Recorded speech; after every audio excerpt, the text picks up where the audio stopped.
pengukuran dan besaran dalam radiologi. Dalam radiologi, besaran merujuk pada berbagai ukuran atau parameter yang digunakan untuk menggambarkan sifat fisik dan karakteristik radiasi serta dampak pada objek yang diperiksa, termasuk pada tubuh manusia. Dalam radiologi mencakup beberapa besaran, diantaranya besaran cahaya, besaran radiasi, dosis serap, dan dosis efektif. Yang pertama, besaran cahaya. Besaran cahaya menyatakan jumlah cahaya yang dipancarkan oleh sumber cahaya dan besaran yang menggambarkan jumlah cahaya yang jatuh pada permukaan. Yang kedua, besaran radiasi. Di besaran radiasi terbagi atas menjadi 3, yaitu flux.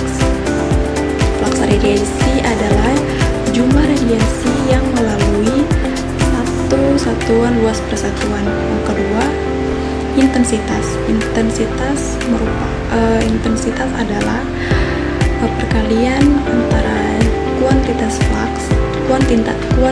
flux dan energi. Yang ketiga itu paparan. Paparan merupakan pengukuran kemampuan radiasi untuk menghasilkan ion di udara. Salah satunya adalah ratogen. Yang ketiga, dosis serap adalah jumlah energi yang diserap dalam medium persatuan massa dari semua jenis radiasi. Yang keempat itu dosis efektif. Dosis efektif adalah perkiraan dosis yang setara seluruh tubuh secara seragam yang akan menghasilkan tingkat risiko yang sama untuk efek samping diakibatkan oleh penyinaran sebagian tubuh yang tidak seragam. Salah satuannya adalah silver. Sekian dari saya. Wassalamualaikum warahmatullahi wabarakatuh. Di sini saya akan menjelaskan materi tentang pengobatan. Contohnya adalah MRI.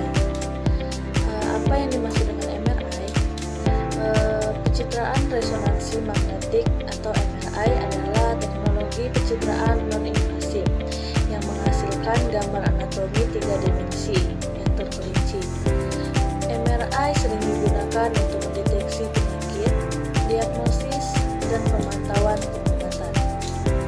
MRI didasarkan pada teknologi canggih yang merangsang dan mendeteksi perubahan arah sumbu rotasi proton yang ditemukan dalam air yang membentuk jaringan hidup. Bagaimana cara kerja MRI? Yaitu menggunakan magnet kuat yang menghasilkan medan magnet kuat yang memaksa proton dalam tubuh agar sejajar dengan medan tersebut.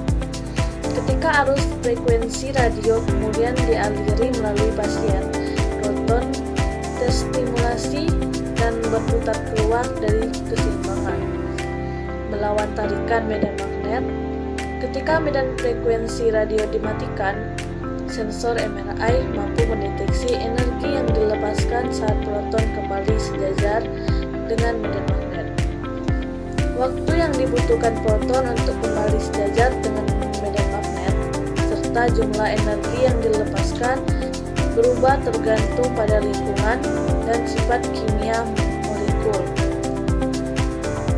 Dokter mampu membedakan berbagai jenis jaringan berdasarkan sifat magnetik ini. Untuk memperoleh gambar MRI, pasien ditempatkan di dalam magnet besar dan harus tetap diam selama proses pencitraan agar gambar tidak kabur. Zat kontras atau seringkali mengandung unsur gadolinium dapat diberikan kepada pasien secara intravena sebelum atau selama MRI untuk meningkatkan kecepatan proton menyelaraskan kembali dengan medan magnet. Semakin cepat proton menyelaraskan kembali, semakin terang gambarnya. Untuk apa MRI digunakan?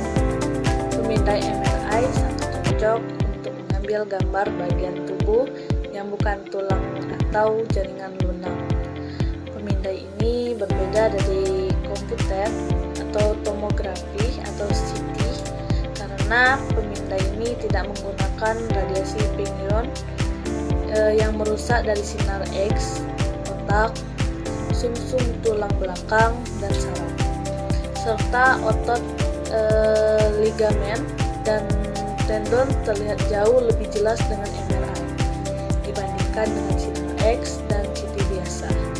Karena alasan ini, MRI sering digunakan untuk mengambil gambar cedera lutut dan bahu.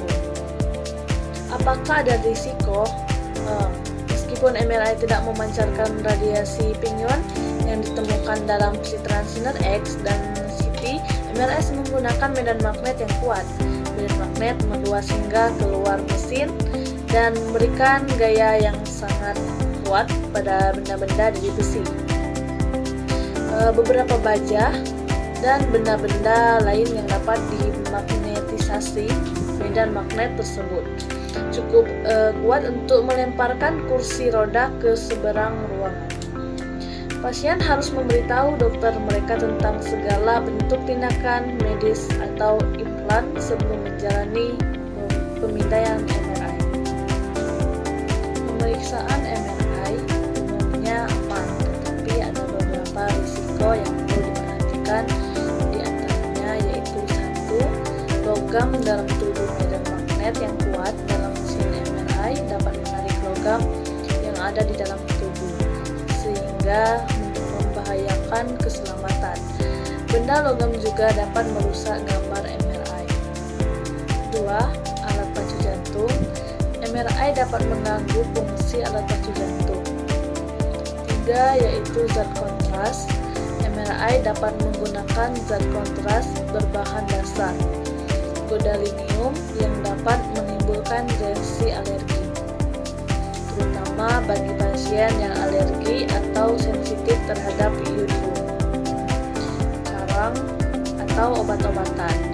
Zat kontras ini juga dapat mempengaruhi kondisi lain seperti asma, anemia, hipotensi, dan penyakit sel sabi. 4. Yaitu kehamilan. Wanita hamil terutama pada trimester pertama sebaiknya menghindari MRI. Zat kontras yang digunakan dalam MRI dapat melewati plasenta dan berpotensi memengaruhi perkembangan janin.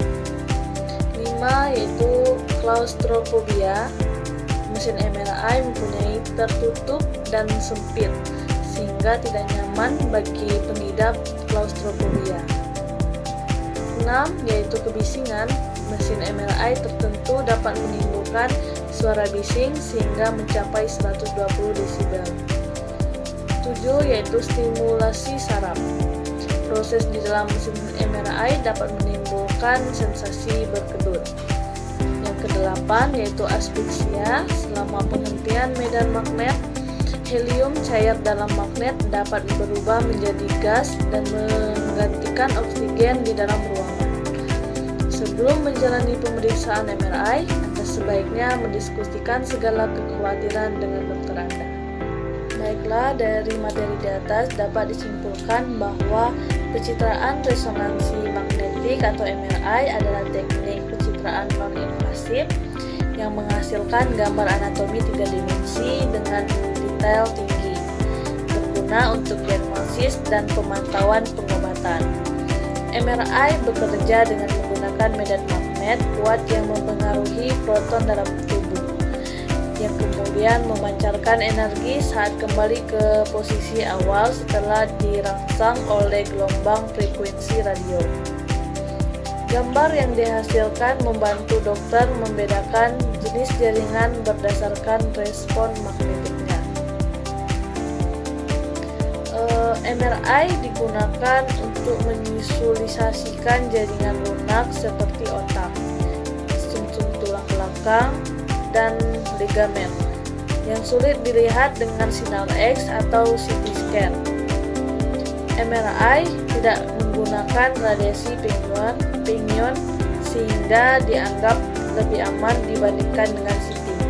Meskipun umumnya aman, MRI memiliki risiko tertentu, terutama bagi pasien dengan logam di tubuh, alat pacu jantung, dan kondisi medis tertentu. termasuk reaksi alergi terhadap zat kontras, klaustrofobia, kebisingan mesin, dan kemungkinan stimulasi saraf. Pada situasi khusus seperti kehamilan dan adanya implan logam, pasien perlu berhati-hati dan berkonsultasi dengan dokter sebelum menjalani pemeriksaan MRI. Baiklah, sekian dari saya. Terima kasih. Wassalamualaikum warahmatullahi wabarakatuh. Siapa yang tidak tahu dengan materi satu ini, yaitu gelombang dan cahaya. Nah, di sini saya akan membahas tentang gelombang dan cahaya dalam bidang radiologi. Dalam bidang radiologi, materi tentang gelombang dan cahaya yang digunakan untuk memindahi tubuh manusia adalah sinar X dan gelombang elektromagnetik. Nah, di sini saya akan membahas apa itu sinar X dan apa itu gelombang elektromagnetik. Yang pertama, apa itu sinar X? Sinar X merupakan jenis radiasi elektromagnetik yang memiliki panjang gelombang sangat pendek, lebih pendek dari cahaya ultraviolet. Sinar X juga digunakan untuk menghasilkan gambar, jaringan, dan struktur dalam tubuh. Yang kedua, gelombang elektromagnetik digunakan dalam radiologi untuk memindahi bagian tubuh manusia tanpa operasi. Adapun berikutnya adalah gelombang cahaya. Gelombang cahaya itu merupakan radiasi sinar elektromagnetik yang dapat digunakan untuk pemeriksaan dan pengobatan penyakit tertentu seperti penyakit kulit, penyakit kuning, dan penyakit kanker. Selain sinar X dan gelombang elektromagnetik, radiologi juga menggunakan gelombang mekanik untuk memindahi tubuh manusia. Beberapa pemeriksaan radiologi yang menggunakan gelombang dan cahaya diantaranya fotorosen, fluoroskopi, ultrasound, CT scan, MRI, dan kedokteran nuklir. Gelombang cahaya terdiri dari beberapa jenis, yaitu gelombang radio, gelombang mikro, cahaya tampak, inframerah, sinar X, sinar gamma, dan sinar ultraviolet. Setiap gelombang memiliki fungsi yang berbeda-beda di dunia medis. Tipe gelombang cahaya yang sering digunakan untuk mendiagnosis suatu penyakit adalah sinar X untuk fotoronsen dan gelombang radio pada pemeriksaan MRI, sedangkan sinar ultraviolet umumnya digunakan sebagai terapi penyakit tertentu. Selain itu, penggunaan cahaya tampak sebagai laser juga sering digunakan baik dalam prosedur untuk mengatasi suatu penyakit maupun keperluan estetika atau kecantikan. Pemanfaatan gelombang cahaya dalam dunia medis. Yang pertama, mengobati kanker, mengatasi penyakit kuning, mengurangi nyeri pada otot dan sendi, dan yang terakhir menjadi pengobatan pada penyakit kanker. Terima kasih.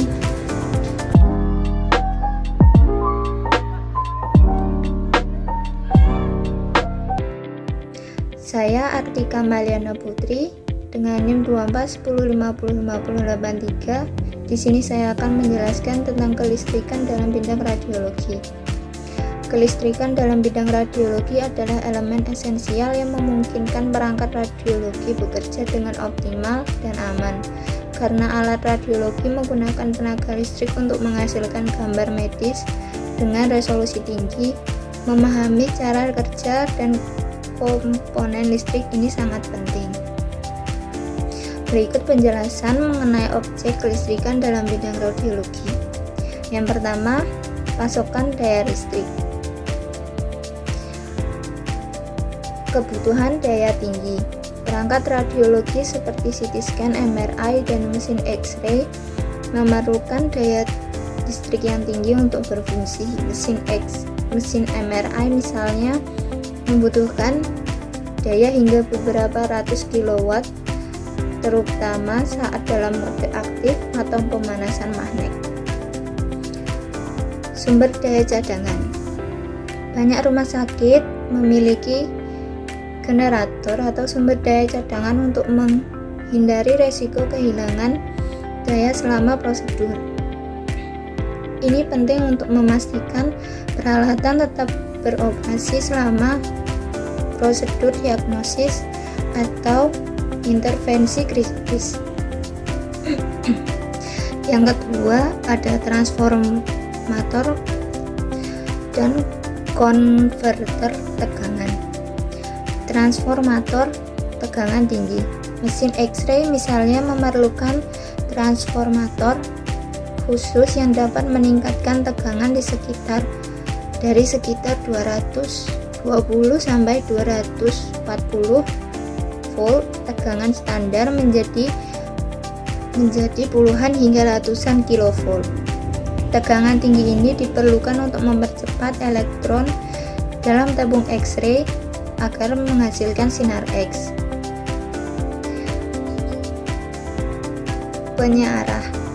Pada beberapa alat, arus bolak-balik dari sumber daya perlu diubah menjadi arus arah untuk kebutuhan tertentu, terutama di sistem yang memerlukan kestabilan arus seperti MRI. Yang ketiga, kontrol radiasi. Generator radiasi. Di dalam alat seperti CT scan dan X-ray, generator listrik menghasilkan radiasi dengan intensitas yang bisa diatur. Kontrol ini sangat penting untuk menyesuaikan dosis radiasi sesuai kebutuhan guna meminimalkan paparan yang berlebihan pada pasien. Sistem timer dan regulator dosis. Sistem ini mengontrol berapa lama sinar X dihasilkan dan seberapa intens radiasi yang diberikan.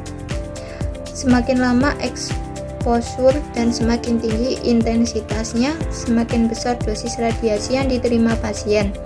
Pengaturan ini dilakukan secara ketat untuk mengatur risiko kesehatan. Yang keempat, pelindung dan keamanan listrik. Pemasangan grounding.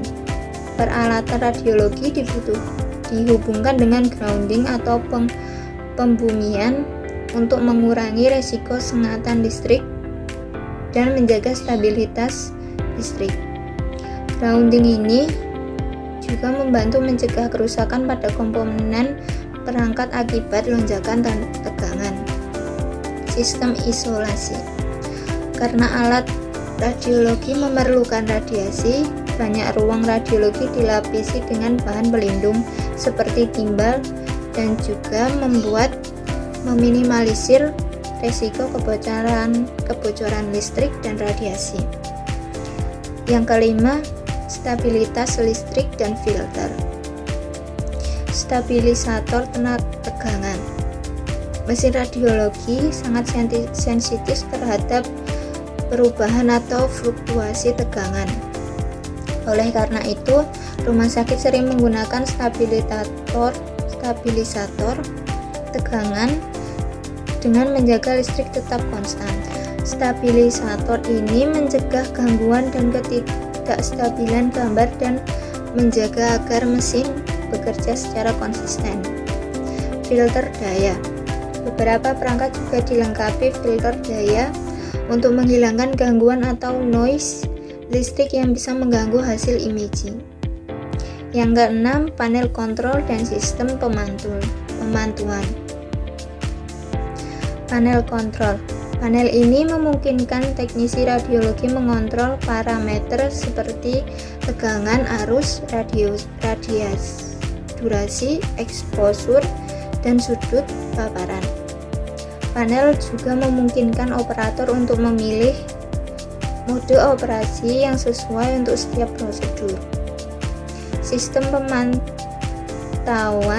otomatis. Beberapa mesin memiliki sistem pemantauan yang mendeteksi gangguan, kerusakan atau kebutuhan pemeliharaan. Misalnya sensor dapat mendeteksi fluktuasi pada magnet dalam MRI atau peningkatan panas yang berlebihan pada tabung X-ray. Yang ketujuh, sistem proteksi radiasi berbasis listrik. Alat deteksi kebocoran radiasi.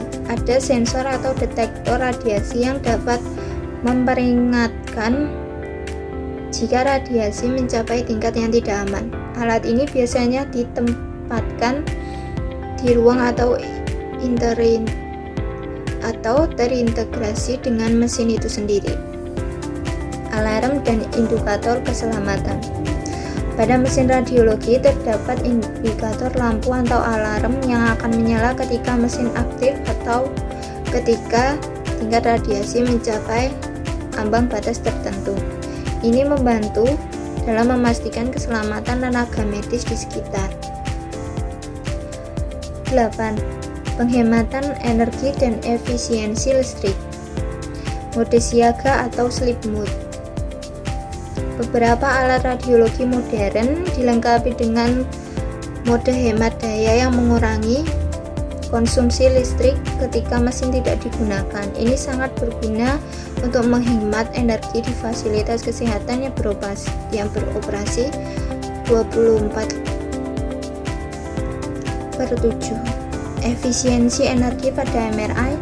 Pada mesin MRI ada penggunaan teknologi superkonduktor untuk mengurangi konsumsi daya pada magnet yang memerlukan pendinginan ekstrim. Sistem ini membantu menjaga efisiensi energi dalam jangka panjang. Yang ke-9, pendinginan untuk sistem kelistrikan. Sistem pendinginan udara dan air. Alat seperti MRI memerlukan pendinginan konstan baik dengan udara maupun cairan pendingin seperti helium cair untuk menjaga komponen magnet tetap dingin dan mencegah kerusakan akibat panas berlebihan. Radiator dan kipas pendingin. Beberapa alat memiliki radiator atau kipas pendingin yang menjaga suhu operasi optimal, terutama pada mesin yang menggunakan daya tinggi seperti CT scan dan MRI. Yang ke-10, pemeliharaan dan pengujian rutin. Kalibrasi listrik. Peralatan radiologi harus sering dikalibrasi untuk memastikan parameter listrik seperti tegangan dan arus sesuai standar. Ini penting untuk menjaga akurasi gambar serta memastikan keselamatan pengguna. Pengujian komponen listrik. Komponen seperti kabel, panel kontrol, dan transformator perlu diperiksa secara berkala untuk mencegah risiko malfungsi atau kecelakaan listrik. Sekian dari saya, terima kasih.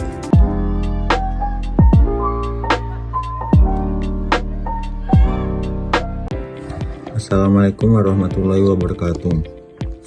Perkenalkan, nama saya Ananda Satria Rosinozak dengan NIM 2410505120. Untuk kali ini saya akan membahas yaitu satuan-satuan dalam radiologi.